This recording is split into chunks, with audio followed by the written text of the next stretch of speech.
Hi everyone. Hi, so this is Jason Pegler, CEO of Chipmunk Publishing, and I'm just here today to give it. This is the following day from the seminar, so it's the day after the seminar, and I'm just here to talk about the feedback really. So I guess it's my own feedback. I've read the feedback forms, and it's great. Everyone liked the event. And one person could have liked the event more, and everyone else liked the event a lot. So that's pretty good. So it's like 90 odd percent really happy success rate, and it was really good. I feel I'm still on a bit of a high actually, which is really good. I still feel really good about. Feel blessed really. The people that I met yesterday, and most of them I hadn't met before. I'd only met like two of them before, so there were we had about 14 people there altogether, and it was amazing. One woman, Julie, she travelled from Boston to attend the event, so that was really, so flattering really that someone had wanted to travel all the way from Boston to come to the event. And in fact, I think only one or two people, maybe perhaps only one person was from London, considering we had the event in Canary Wharf, and everyone else had travelled from pretty much all over the country. We had someone from Edinburgh there. We had someone come from Derby. We had people from Cambridge. So it was really good. There was really good variety, and what I enjoyed really was having the opportunity to help people writing, but also help their state. You see, so help them write in a happier way, and I think that's really important when writing about mental health, is to make sure that if you're in a peak state, you're going to write more, and you're going to write happier, and you're going to be happier. And it was really good to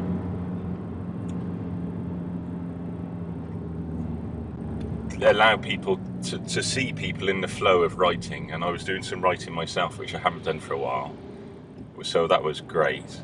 And then seeing everyone taking it in turns writing, and I felt like we were kind of growing as a group throughout the day as well, and people became more confident in their delivery, and their writing became happier throughout the day as well. So we had 3 writing sessions throughout the day, 2 fairly long ones early on, and then a shorter one towards the end. And it was really good seeing the shorter one towards the end, because we were writing comedy. We were writing, there were a lot of funny things that were coming out, which was really good, and it was great to share experiences with everybody and pass on some strategies that have helped me with my conquering my bipolar. And we also had the Conquering Bipolar booklet just come out, 16 Must Know Techniques to Conquering Your Bipolar. But that applies to every mental illness, not just bipolar. So it was really good to share that, and to go through that, and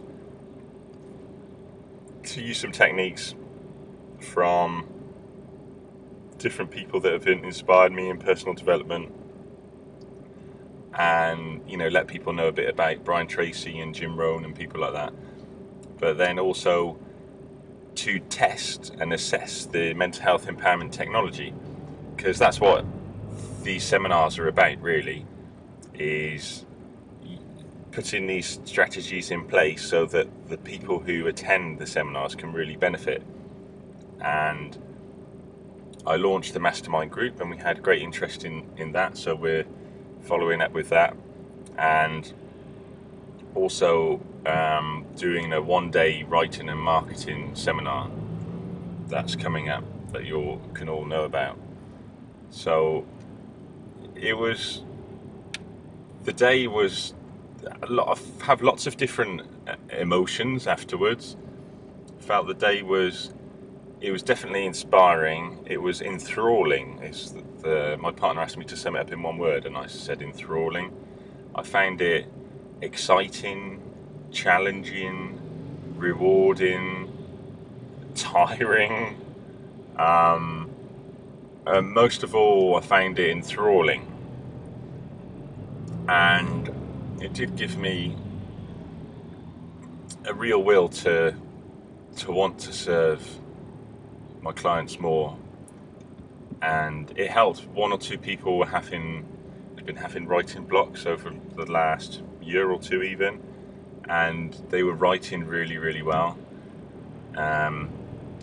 We had different people there with different conditions, a few bipolar people with schizophrenia, anorexia, and it was a real group. It's not as though I didn't feel like. What was interesting actually, when everyone introduced themselves in the beginning, they weren't really that specific about their conditions. So, but as the day went on, it came more and more out in the writing.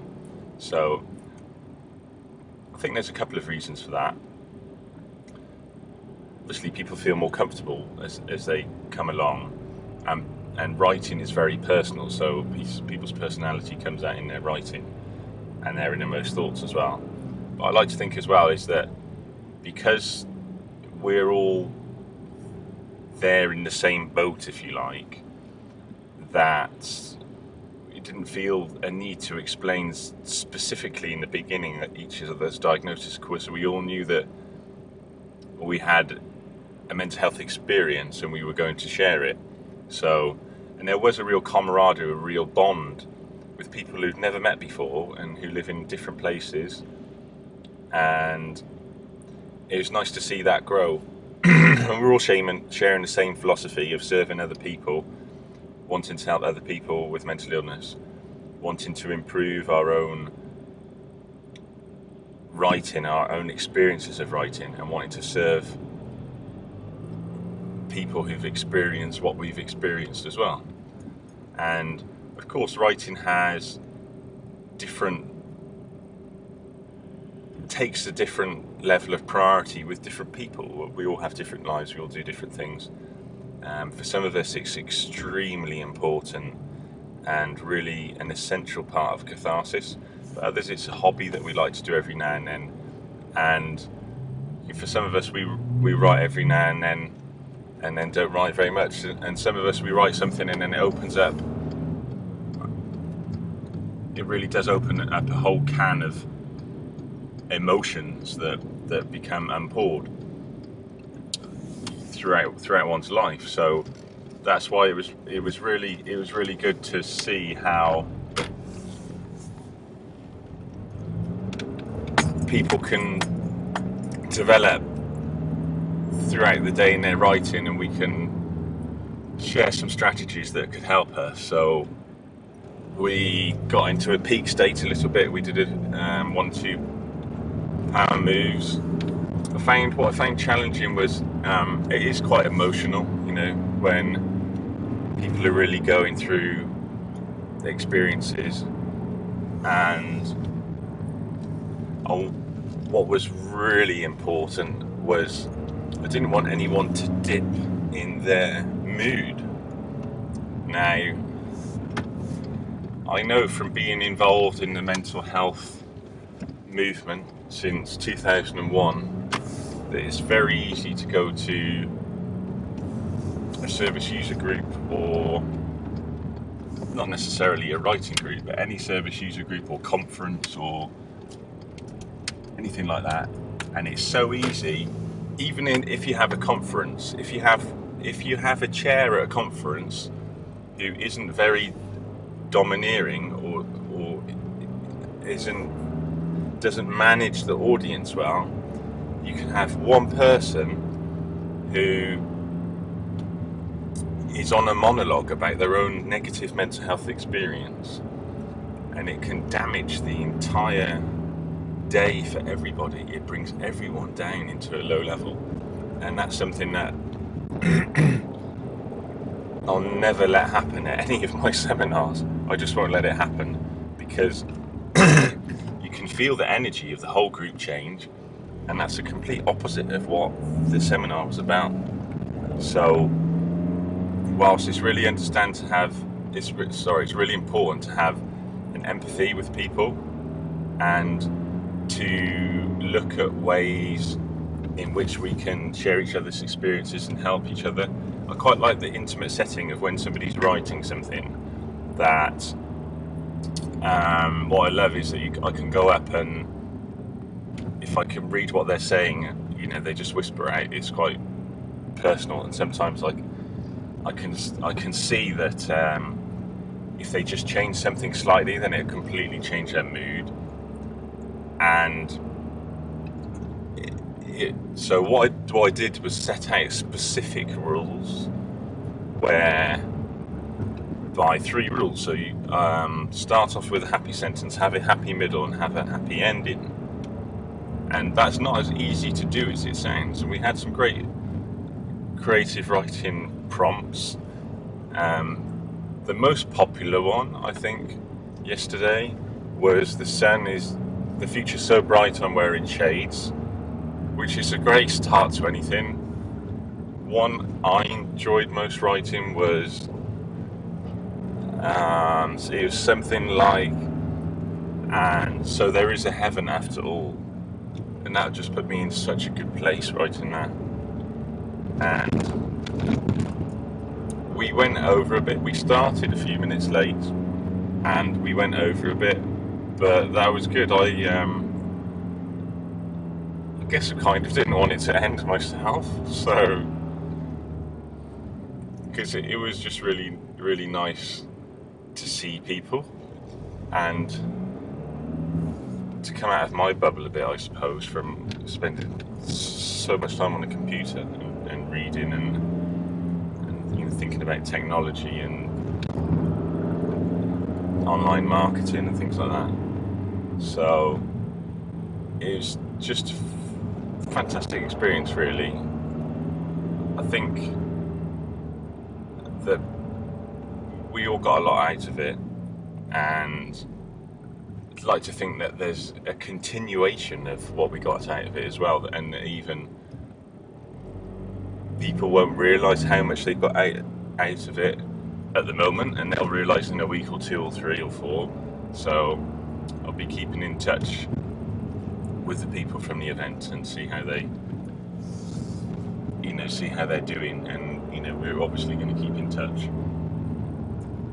And it's just great. It was just great to meet so many like-minded people who all care about writing. They care about wanting to help other people with mental health experiences. They want to develop and grow as people, and interesting to see why writing is important to them, how writing is important in their lives, what role writing plays in their lives, and also really interesting how they define themselves. So how do they define themselves as people? So because the language that we use is really important to how we define ourselves and the kind of lives that we live. So we had one guy, for example, who was talking about, I'm a paranoid schizophrenic, and it's really interesting because if you can change the language there and say, I used to be a paranoid schizophrenic and now I am on my way to recovery, then that is a different psychology that you set yourself. You see, it's a different mindset that you set yourself, and like Zig Ziglar says, if you change the input, you change the output. It's just explained so well that, I think. So what I'm saying is, if you change the definition of yourself, then you'll change the life that you lead and the everyday life that you lead. And if you pick up one thing from this video, I think that is what you should pick up today, the thought of the day, if you like. So you change the input, you change the output. So when I call myself a former bipolar sufferer, do you think I feel much better every day talking that about myself, as opposed to saying something completely different, like I'm bipolar, I will have bipolar for the rest of my life? What do you think makes me feel better every day? What do you think drives me to a higher place? What do you think makes my life more filling? This is the same with anyone who's listening to this, with them who has a mental illness diagnosis, or a carer who is desperately, loves their son or daughter or partner and wants them to get better. The language that we use in connecting and describing the person that we love is just as important in defining the way they feel about themselves as the way they feel about themselves, almost. Obviously, if you want to recover from a condition, it has to come from within. It has to come from within your own mind, body and soul. But essentially it comes from your thoughts. Because if you can alter your thoughts, you can alter your actions. And in order to order your actions, in order to change your actions and alter your actions, you need to change your thoughts. And what's the best way of changing your thoughts? It's actually having a lot of vigorous physical exercise. It sounds insane, but it's true.